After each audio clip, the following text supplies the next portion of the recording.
श्री कृष्णा। तो दुर्गा माता हमारी माता है, इस लीला के द्वारा प्रूफ होता है। अब ध्यान से सुनो। एक बार नारद मुनि जी जो हैं वो, ये बहुत बड़ी लीला है कि नारद मुनि जी को भगवान के भोग मिला, भगवान का झूठा खाने को मिला। ठीक है, तो डिटेल में जाऊंगी कैसे हुआ वो सब, नहीं यहीं से शुरू करती हूँ। तो नारद जी को भगवान का भोग मिला, ठीक है, भगवान को खाया हुआ प्रसाद मिला। और नारद मुनि जी ने ये बहुत ही कठिनाई से पाया था। लक्ष्मी माता ने उन पर कृपा की थी, तो उनको मिल गया। अब उन्होंने खा लिया, और जैसे ही उन्होंने खाया उनको खूब आनंद आया, खूब आनंद आया। और वो इतने नाच रहे हैं वीणा बजाते हुए, इतना नाच नाच के भ्रमण कर रहे हैं। और भ्रमण करते करते करते नाचते नाचते उनको सुध ही नहीं रही कि वो कब शिवलोक पहुंच गए। और जब शिव जी ने देखा कि नारद मुनि की ये स्थिति, क्या राज है इसमें, तो शिव जी ने नारद जी को रोका कि हे नारद, आप इतने आनंद में, क्या कारण है? आप बहुत आनंद में दिख रहे हैं, कुछ खास है तो बताइए मुझे। तो नारद मुनि जी ने बोलना तो नहीं था, पर आनंद की अवस्था में उन्होंने बोल दिया क्या, कि मुझे भगवान हरि का भोग प्राप्त हुआ है, उनका झूठा भोजन प्राप्त हुआ है। और जैसे ही मैंने उसे खाया शिव जी, मेरे को आनंद ही आनंद आ गया। मुझे चारों ओर समस्त जगह कण कण में हरि के दर्शन हो रहे हैं, और मैं अपने आप को रोक नहीं पा रहा हरि हरि हरि करते हुए। तो शिव जी ने कहा, हे नारद, आपने अकेले ही इस आनंद को ले लिया, आपको तनिक भी मेरा विचार नहीं आया, क्या आपने मेरे लिए कुछ रखा है? तो नारद मुनि जी कहते हैं, मुझे क्षमा करें महादेव, मैं तो सारा खा गया। तो वो ना शिव जी देखते हैं, कहते हैं नहीं, कुछ तो होगा, कुछ तो होगा। और नारद मुनि जी के हाथ देखते हैं, तो देखते हैं नारद मुनि जी के नाखून में प्रसाद का कण बचा हुआ था। और जो उन्होंने देखा और उन्होंने नाखून में से निकाला और उसे पा लिया, मतलब खा लिया। और जैसे खाया, शिव जी इतने एक्सटेसी में आ गए, इतने आनंद में आ गए, और नृत्य करने लग गए। जब शिव जी को आनंद आता है तो नृत्य करते हैं, तो वो नृत्य करने लगे। और इतना नृत्य करने लगे, इतना नृत्य करने लगे जैसे धरती में प्रलय आ जाएगा। पूरा कैलाश नाच रहा है, इतना आनंद आ रहा है शिव जी को। तो नारद मुनि जी का, ये शिव जी अगर रुके नहीं तो प्रलय आ जाएगी, ये तो तांडव की शुरू हो गया इनका, क्या करे। और फटाफट भाग के वो पार्वती माता के पास गए, और पार्वती माता को बोला कि हे माँ, शिव को रोको, रोको शिव को, उनको वो तांडव करने से रोको। वो कहते क्यों, किस क्या कारण हुआ जो नृत्य कर रहे हैं? कहते वो सब मैं आपको बाद में बताऊंगा, पहले आप शिव जी को रोको। और उस पार्वती माता आती हैं, और साथ में नृत्य करते करते शिव जी को उस मुद्रा में लाती हैं जिससे वो शांत हो जाए। तो इस प्रकार जी शिव जी शांत होते हैं। और अब पार्वती माता पूछती हैं कि हे महादेव, ऐसा क्या हुआ जो आप इतने आनंद में आ गए कि आपको ये भी सुध नहीं रही कि आप तांडव कर रहे हो, पूरी धरती हिल रही है, प्रलय की अवस्था में आ रही है। ऐसा क्या हो गया कि आप विचारहीन हो गए, क्या हुआ? तब शिव जी कहते हैं कि हे पार्वती, मुझे क्षमा करना, मेरे को भगवान का भोग मिला था और उसे मैंने अकेले ही खा लिया। वो सिर्फ कर्ण था एक, पर वो फिर भी मुझे, क्योंकि तुम मेरी मेरी क्या बोलते हैं, पत्नी हो, मुझे तुम्हारे साथ बांटना चाहिए था।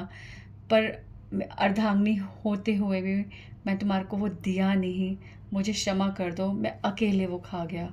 और जैसे उन्होंने सुना कि भगवान का भोग और शिव जी अकेले खा गए, तो पार्वती माता को इतना दुख हुआ, तो उन्होंने कहा मैं तपस्या करूँगी, मैं भी वो प्रसाद पाऊँगी। तो नारद मुनि जी कहा, ये बहुत असंभव है माँ, ये बहुत असंभव है, ऐसा हो ही नहीं सकता। मुझे भी इतनी दुर्लभ प्रसाद, इतनी कठिनाई से, किस प्रकार से मैंने लक्ष्मी माता को प्रसन्न करा, क्या क्या युक्ति चलाई, तब जाके मुझे मिला है, ये बहुत दुर्लभ है। तो उन्होंने कहा कोई नहीं नारद, मैं अवश्य अवश्य करूँगी। मैं अपने लिए नहीं करूँगी, मैं तो ये सोच रही हूँ कि जिस प्रसाद को खाने से शिव जी अपनी सुध भूल गए, नारद अपनी सुध भूल गया। मुझे वो प्रसाद की शक्ति को जानना है, और मैं चाहती हूँ मेरी प्रत्येक संतान, प्रत्येक जीव उस भगवान के भोग को पाकर भगवान की भक्ति में लग जाए। क्योंकि मेरा कार्य क्या है? प्रत्येक हृदय में भक्ति जगाना। तो ऐसी चीज़ जिसको पाते ही भगवान की भक्ति जाग जाए, तो मेरा तो कार्य ही कितना आसान हो जाएगा। ये तो मेरे बच्चों की हेल्थ को बढ़ाने वाला है, जो मैं एक माँ सदैव चाहती है। तो मैं तपस्या करूँगी, मैं वो प्रसाद पा के रहूँगी और प्रत्येक जीव को दूंगी। ऐसी तपस्या करूँगी। और वो तपस्या करती हैं और भगवान प्रसन्न होते हैं और पार्वती माता को अपना भोग देते हैं। तो पार्वती माता जी भगवान से प्रार्थना करती हैं कि हे भगवान, मेरी प्रत्येक संतान, प्रत्येक जीव को ये अवसर दीजिए, ऐसी कृपा कीजिए कि प्रत्येक व्यक्ति आपका इस भोग को खाए। हमारे लिए बहुत कठिन है, बहुत कठिन है, इन जीवों के लिए बहुत कठिन है भगवान भक्ति पाना। ये इतने विमोहित हैं, कितने कितने कार्य होते हैं इनके लिए, हम कितने कितने कार्य करते हैं, पर फिर भी भक्ति का जागना न जाने कितने जन्मों लग जाते हैं। तो आपके भोग में इतनी शक्ति है कि इसको पाने से एक जीव के अनंत पापों का नाश होता है और उसके हृदय में तत्क्षण भक्ति जाग जाती है। हे भगवान, ऐसे भोग मेरे संतान को प्राप्त हो, ऐसी कृपा कीजिए। तो जगन्नाथ जी कहते हैं तथास्तु। कृष्ण भगवान बोलते हैं, हरि बोलते हैं, नारायण बोलते हैं कि हे दुर्गा माता, कलयुग में जब जगन्नाथपुरी में मैं स्वयं वो भोग खाऊंगा, ठीक है, तो वो जो है मेरे द्वारा खाया हुआ आपके प्रत्येक संतान को मिलेगा। पर वो जो प्रसाद होगा वो भोग होगा, मेरा झूठा भोग होगा, पर उस भोग की शक्ति को और दुगना करना है मुझे। तो दुर्गा माता कहती है कैसे दुगना करना है? वो कहते, भगवान ने कहा कि वो भोग जो है उसकी शक्ति दुगनी हो जाएगी जब मेरा भोग आपको भोग लगाया जाएगा। तो वो महाभोग हो जाएगा, महाभोग, क्योंकि उसमें महाशक्ति का भी प्रभाव होगा। तो वो महाभोग सबको मिलेगा और प्रत्येक जीव को अनेकों पापों से मुक्ति मिलेगी, जिस कारण से उसके हृदय में भक्ति जागेगी। तो बिल्कुल एज इट इज़ ऐसा होता है। जगन्नाथ मंदिर में भगवान को जब भोग लगाया जाता है तो भगवान जगन्नाथ जी स्वयं खाते हैं। भगवान के 4 धाम हैं, ठीक है। देखो, शंकराचार्य जी ने मूल 4 धाम बताया है। उसके बाद हम लोग जो है अलग अलग अलग अलग करते हैं, कोई यमुनोत्री, गंगोत्री, कोई इधर उधर सब जो करते हैं। पर मूल धाम जो है, जो मूल धाम है वो है 4 धाम। जगन्नाथपुरी धाम ये 4 दिशाओं में है। देखो भगवान की कृपा भी देखो, शंकराचार्य जी ने कैसे करा कि ये 4 धाम ऐसे जहाँ पे भगवान उपस्थित हैं। ये 4 धाम, ये 4 दिशाएं हैं, उत्तर, दक्षिण, पूरब, पश्चिम। तो पूर्व में है जगन्नाथपुरी धाम, ठीक है। उत्तर में है बद्रीनाथ और दक्षिण में है रामेश्वरम और पश्चिम में कौन सा? द्वारका। तो उत्तर, दक्षिण, पूर्व, पश्चिम। तो पूर्व में जगन्नाथ जी है, ठीक है, जगन्नाथपुरी धाम है। तो भगवान वहाँ पे स्वयं भगवान वहाँ पे खाते हैं। इसलिए जगन्नाथपुरी के प्रसाद की बहुत महिमा है। जगन्नाथ जी का प्रसाद कभी भी आपको मिले, चाहे वो कहते बासा भी हो, चाहे वो किसी भी अवस्था में, चाहे आप किसी भी अवस्था में उसे तुरंत पालो, उस पर इतनी कृपा है। तो मैं कह रही थी, जगन्नाथ जी को जब वो प्रसाद भोग लगाया जाता है, उसके बाद साथ ही में बिमला देवी यानी पार्वती माता का मंदिर है। तो वो जगन्नाथ जी का प्रसाद फिर सीधा बाहर नहीं आता, पहले जाता है बिमला देवी के मंदिर में। फिर बिमला देवी खाती हैं, स्वयं माँ उसे खाती हैं और फिर भगवान और भगवान की शक्ति दोनों अपना आशीर्वाद उसमें डालती हैं, और तब वो प्रत्येक जीव को प्राप्त होता है। तो देखो, तब हमारे अंदर भक्ति जागती है। तो ऐसे प्रसाद को अवश्य पाना चाहिए। अब बात ये आती है कि माँ देख रहे हो कैसे हमारे लिए सुलभ से सुलभ करना चाहती है, ठीक है। वो हमारे लिए कितनी कृपालु हैं, वो कैसे कैसे कुछ कार्य कर रही हैं जिससे हमारे अंदर भक्ति जाग जाए। तो अगर हम हरि नाम करेंगे, हम चैंटिंग करेंगे, हम शास्त्र पढ़ेंगे, हम संतों को सुनेंगे, तो हमारे को जल्दी समझ आएगा। इससे माँ का काम आसान होगा, माँ प्रसन्न होगी और प्रसन्न होगी। तो माँ जब हमारे को देखती हैं कि हम अच्छे से कार्य कर रहे, तो और हमारी मदद करती हैं और भक्ति की तरफ हमें बढ़ाती हैं। तो ये जगन्नाथ जी की लीला थी माता रानी के साथ, ठीक है, जगन्नाथ भोग की।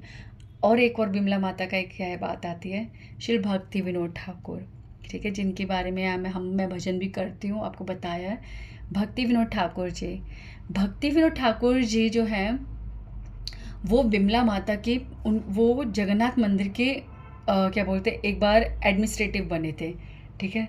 तो अंग्रेज़ों का टाइम था उस टाइम पे, तो एडमिनिस्ट्रेटिव बने थे, पूरा सब कुछ संभालना, सब कुछ करना था, उनको संभालना होता था। तो जगन्नाथ जी की मंदिर में वो प्रतिदिन बिमला माता की पूजा करते थे, और बिमला माता से सदैव एक ही प्रार्थना करते थे कि हे बिमला माता, आप सदैव जगत का और जीव का कल्याण करते हैं, और मैं आपके इस कार्य में सहयोगी बनना चाहता हूँ। मैं चाहता हूँ जिस हरि भक्ति का प्रकाश आप पूरे विश्व में करना चाहती हैं, वह अति शीघ्र हो, क्योंकि कलयुग आ रहा है और मेरे पास समय बहुत कम है, क्योंकि मैं वृद्धावस्था की ओर जा रहा हूँ। तो इसलिए मैं आपसे इच्छा करता हूँ कि आप मुझे एक ऐसी संतान दें जो हरि भक्ति का प्रचार करे। तो बिमला माता के आशीर्वाद से भक्ति विनोद ठाकुर को आई थिंक 11वीं या 13वीं इनमें से एक, ठीक है, संतान प्राप्त होती है, ठीक है, तो वो हमारे इस्कॉन में जो प्रभुपाद जी के गुरु हैं ना, श्रील भक्ति सिद्धांत सरस्वती ठाकुर, वो ही उनके पुत्र थे। तो पर उनका पहले नाम क्या था, भक्ति विनोद ठाकुर को पता है कि बिमला माता उनसे प्रसन्न हुई है, ठीक है, उन पर कृपा करी है, उनको दर्शन दिए थे, उनको आशीर्वाद दिया था, इसीलिए उनको वो जानते थे कि ये पुत्र जो है बिमला माता का प्रसाद है, इसलिए उन्होंने अपने पुत्र का नाम रखा था बिमला प्रसाद, ठीक है, बिमला प्रसाद। और यही बिमला प्रसाद जी जो है आज पूरे जग को कृष्ण भक्ति के बारे में पता है। अब आप कहोगे कि कृष्ण भक्ति के बारे में उन्होंने बताया, तो मैं आपको एक बात बता दूं कि मैं अपनी बात करूंगी कि जब कृष्ण के बारे में मैं जानती थी, तो मतलब वो कृष्ण जो वृंदावन में रहते हैं, वो कृष्ण जिन्होंने रासलीला करी है, वो कृष्ण जिन्होंने महाभारत का युद्ध करवाया था, ऐसे ऐसे ऐसे मेरे अंदर भी था, इससे ज़्यादा कुछ नहीं। हाँ, कृष्ण कृष्ण कृष्ण बस इतना। पर कृष्ण भगवान है, ये बात सुनने को आपको कहीं नहीं मिलती। कृष्ण भगवान है, ये शास्त्रों के द्वारा सत्य हमारे सामने रखना, हमारे सारी कन्फ्यूजन्स हटाना, शास्त्रों का सही प्रमाण हम सबके सामने पहुंचाना, भक्ति का सही मतलब समझाना, ये सब इन्हीं बिमला प्रसाद के आशीर्वाद से हुआ है। आज जग में सब भगवान कृष्ण, भगवान राम का शास्त्रिक रूप से अध्ययन आराम से कर सकते हैं। कैसे? और ऐसे संतों की कृपा से आज हमारे को बड़ी आसानी से समझ आ रहा है। तो वो बिमला प्रसाद थे, बिमला माता का ही आशीर्वाद था, जिन्होंने पूरे जगत में, इस भारत से बाहर और भारत के अंदर दोनों जगह भक्ति का प्रचार करा, ठीक है। तो हम भगवान के रूप में क्या जानते हैं? बस भगवान है, कृष्ण भगवान है, राम भगवान है, बस इतना ही जानते हैं। शुरू से तो करते आ रहे हैं, हमारी दादी दादा सब कुछ हमको हर कोई करता है। पर एक बार बताओ, इतनी डिटेल, इतना कुछ, भक्ति इतनी गहरी है, ऐसे थोड़ना यार, ऐसे थोड़ना सस्ते में कैसे समझ आ सकता था। संत उतरे हैं, संतों की वाणी उतरी है, उन्होंने कितनी मेहनत करी है, तब जाके आज हमें समझ आ रहा है। तो गौर निताई समझाए। गौर निताई तो बंगाल उड़ीसा में छुपे बैठे थे। इस उत्तर भारत में और हर जगह आज देश के कोने कोने पे सब गौर निताई को जानते हैं। क्यों? क्योंकि संतों ने, इन बिमला प्रसाद ने भी बहुत मेहनत करी है। उनके आशीर्वाद से आज हमें समझ आ रहा है। हाय राम, क्या होता मेरा क्या होता अगर मुझे गौरांग महाप्रभु ने पता चलते। ये बंगाली हमें समझ आ सकती थी। बंगाली का ट्रांसलेशन हिंदी इंग्लिश प्रभुपाद सबने कितनी मेहनत करी है कि आज हम शास्त्रों को समझ पा रहे हैं। संस्कृत को हिंदी में भी समझ सकते हैं, इंग्लिश में भी समझ सकते हैं, और न जाने कितनी लैंग्वेजेस में हम समझ सकते हैं। तो संतों की बहुत कृपा होती है। तो ये था माता रानी की कृपा, जो पूरे जग को उन्होंने बांट के दिखा दी, असंभव को संभव कर डाला। उस दुर्लभ प्रसाद को पूरे जीव को अप्रोच करवा दिया। तो हरे कृष्णा, हरे कृष्णा।